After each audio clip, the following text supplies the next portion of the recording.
Less than a century ago, Europe ruled the world. It divided countries by drawing lines on a sheet of paper, destroyed ancient cultures, and dictated global politics. But today, it's so weak and dependent that it relies on other countries, friends, and foes for defense, energy, and even its politics. Some reports say today Europe doesn't know their exact place in the world power hierarchy. And you can see the panic in European leaders ever since Trump was re-elected to the US presidency. And last month they finally realized Europe might be gradually slipping into an existential crisis. So I'm asking, what went wrong? Welcome to my channel where I talk about major changes happening in India and around the world and how they affect us.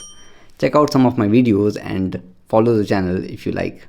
Last month, US reached out to Russia to discuss a peaceful end to the war and finalize the fate of Ukraine, the breadbasket of Europe. But the strangest thing was, Trump didn't even bother to discuss it through his European allies. Trump wants to settle the dispute and stop spending billions of dollars to sponsor a foreign war which he is losing. Now, before you think it's a little unfair to Europe and Ukraine, first answer these few questions. What the hell Europe has been doing since the war started? How long this piggybacking on US defense will continue? And what was their plan if Trump returned to power and demands what he's demanding? And where was Europe when US invaded Iraq and NATO bombed and broke Yugoslavia? And finally, where do they stand in the world power hierarchy between US, China and Russia?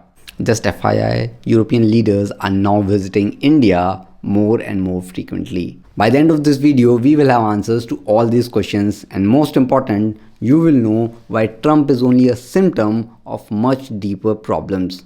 I'm not gonna make you wait for it, so here I'm listing down all the issues Europe has been facing and then we can go into the details. Over-reliance on the US defense under NATO, over-reliance on Russian energy, poor economic growth and declining per capita income, and lack of strong nation-building leadership. Europe, recovering after World War II, lacked the resources for a strong army to secure its borders. And therefore, NATO was created in 1949 to counter the threat of Soviet Russia during Cold War. Now, with US providing security guarantees with its nuclear weapons and military bases, European countries could relax and focus on rebuilding their countries and keep their defense spending relatively low. And it was a great strategy until the collapse of Soviet Union. But sadly, even after Cold War ended, Europe decided to continue their focus on social welfare.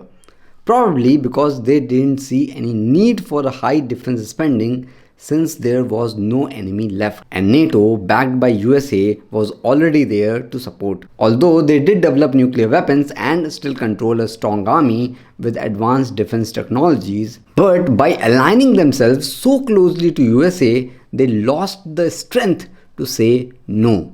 No to the US-led NATO expansion in Eastern Europe, no to United States special operations in Middle East and worldwide, and no to US interference on how Europe meets their energy needs. In 1960s and 70s, thanks to the rich energy reserves in North Sea, Europe used to produce enough natural gas to meet its own needs. But by the 90s and early 2000s, the North Sea gas fields began to run dry.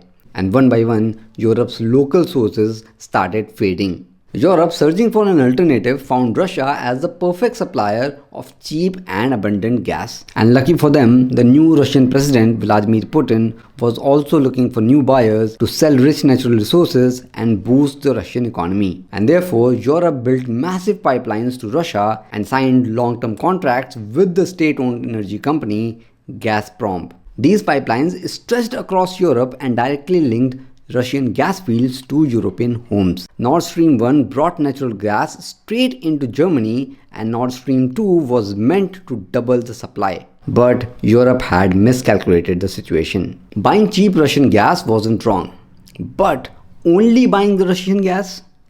Not so much. Furthermore, the European Union had also made an ambitious plan to cut carbon emission, reduce coal dependency, and push for a green future. They shut down coal-fired power plants, and after the 2011 Fukushima nuclear disaster, Germany, the industrial heart of Europe, said no to nuclear energy and decommissioned all nuclear power plants. And there was the problem. The renewable energy, solar and wind, were not yet ready to take over the burden of entire Europe. So the Europeans thought natural gas from Russia can be the bridge to reach that green future. But sadly, with every passing year, that bridge became more like a dependency. And then comes the dying European economy, which has been struggling to keep up against US and China, and no one else but Europe is responsible for that. Listen to these stats. According to the IMF, the US tech firms spend more than twice what European firms do on research and development. Another report suggests Europeans don't work enough. An average German employee works 20% less hours than the Americans. Another cause of Europe's sagging productivity is the corporate sector's failure to innovate. While the US used new technologies to work faster and smarter, Europe fell behind. Short side note, I personally know some old German engineers who use outdated tools like Medusa 2004. Another one is the sleeping startup ecosystem. Too many rules and strict laws made it hard for businesses to grow, and people were afraid to take risks with new ideas. Another problem is Europe's divided market. Unlike US, where the companies can easily sell to millions of people, European businesses face different rules in each different country, making expansion difficult. And that's why people say European Union is actually not united. And at the same time, many smart and talented people also left Europe to find better jobs in US. Meanwhile, the lack of investment in new businesses meant Europe could not compete in areas like artificial intelligence and digital technology. By the way, that's the reason you see many European leaders visiting India trying to take lessons from India's digital boom. Geopolitical conflicts also hurt Europe the most. Due to its trade dependency on China and America, any tension between the two results in Europe suffering. And just like dependence on Russian energy, Europe also depends on China for critical raw materials like lithium, cobalt, and rare earth elements, which are essential for high-tech industries and renewable energy. In the past few decades, Europe's power mostly came from its biggest countries, Germany and France, which were seen as the main leaders of European Union. They were responsible for making big decisions, guiding policies, and keeping the EU strong. However, when faced with real challenges, they hesitated, disagreed, and failed to lead with confidence. In the 1990s, as Yugoslavia collapsed into brutal war, European leaders failed to act. Instead, they relied on the United States to intervene and bring stability. When the global financial crisis struck in 2008, Europe struggled with slow decision making, and Germany, the dominant economic power, was reluctant to take any bold action. And in 2010s, the Euro crisis exposed the deep division between Northern and Southern Europe, and leaders failed to agree on a single unified strategy. And most recently, when the security threat came from Russia, Europe's response was again slow and uncertain. Leaders from France and Germany hesitated, underestimating the risk, and failed to present a clear vision. There are new faces that show strong leadership, but it's still too early. Finally, to conclude, all we can say is Europe can only regain its independence by boosting defense spending, diversifying energy imports, and achieving energy security, and strengthening its economy. But most important, they must unite under a strong leadership. Only by reducing reliance on others and making bold decisions, they can stand on their own.